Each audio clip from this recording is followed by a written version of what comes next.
Hello. If you've been watching my YouTube channel, I just posted a video about a tech/consulting job that I did in Detroit for the Mopop Festival. There's a client that has a tour booth for Swisher Sweets. They wanted me to build this karaoke system, and they wanted me to train people on how to use it. And they wanted it simple, so I made it as simple as I possibly could. And I built this back in November. I actually used it at Welcome to Rockville. This time I trained somebody on how to use it, so I wasn't doing any performing at all or hosting any karaoke. You know, that's not what I do, but that's what the client wanted. They wanted a system that could do karaoke and, you know, just a PA system for an MC to make announcements to bring people into their retail area. And I showed this rig that I built. This is something that I cannibalized an old VMS4 case I had to make and use some foam padding. No, I'm not in the custom rack business, for anybody who wants to know.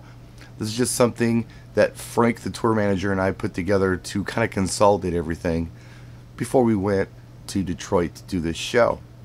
A lot of people wanted to know, what's this? It's a good question. That is a Reloop tape. What it does is it records directly to a USB device in MP3 format.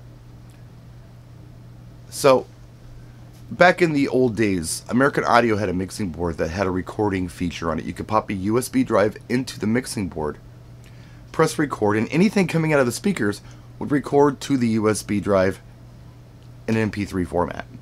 Pioneer had one too. And a lot of people are asking, well, how would I use something like this? Well, let's say that you are a turntablist and you want to record your mix. You're not using Serato or VDJ, you have records like these, and you want to record a mix. You can easily do it with the Reloop tape. You just pop a flash drive into it, press the one button that's on the thing, it's the record button, and do your mix. It records directly to the flash drive. Now, the trick is, whatever's coming out of the speakers, like I said, is going to get recorded. So you're going to want to make sure that, you know, your balance is right with the audio. You don't want to have things really loud and distorted where you're running like plus 6 decibels on everything. You want to keep unity gain at 0 dB. Neither here nor there.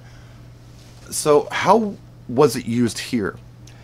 Let's say that somebody was a rapper and they had a beat and they wanted to do a performance of their rap in this booth. What you could do is pop a USB flash drive in there, hit record, let them do the performance. At the end of their performance, stop it, pull the flash drive out, and immediately hand it to the artist. So they have a recording of what they did for their performance. So somebody could say, oh my gosh, I was able to rap at Mopop or whatever festival it is. Now, how could a DJ use this? Again, you could make a mixtape with it. How you could also use it, and I think the intended purpose of the American Audio piece and the Pioneer piece was, way back, I don't remember the model numbers, was, you know, you can do all kinds of neat stuff like record toasts and speeches at weddings, right? I mean, videographers want to do it all the time. The way you would do it is you would run the output to the recording device out of one of your main outputs. So, like, you know, on most mixing boards, you've got XLR outputs. Then there's a secondary RCA output. Use that secondary RCA output and run it to that Reloop tape.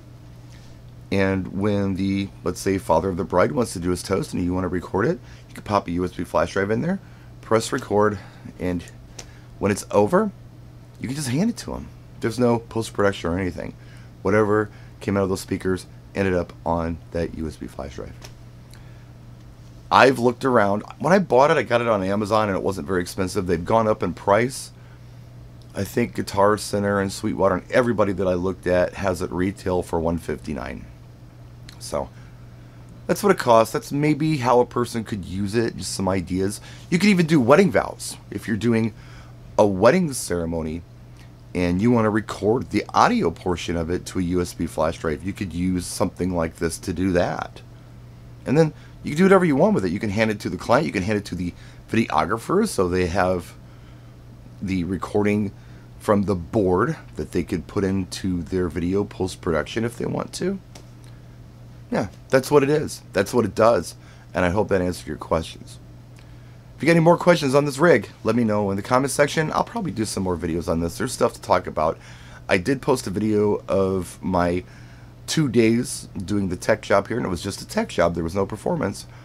And there might be some things that I didn't really cover very well in the video that I could do some more detailed stuff on later. But in the meantime, that's what that thing is, a Reloop tape. Thanks for watching. We'll see you next time. Practice and enjoy.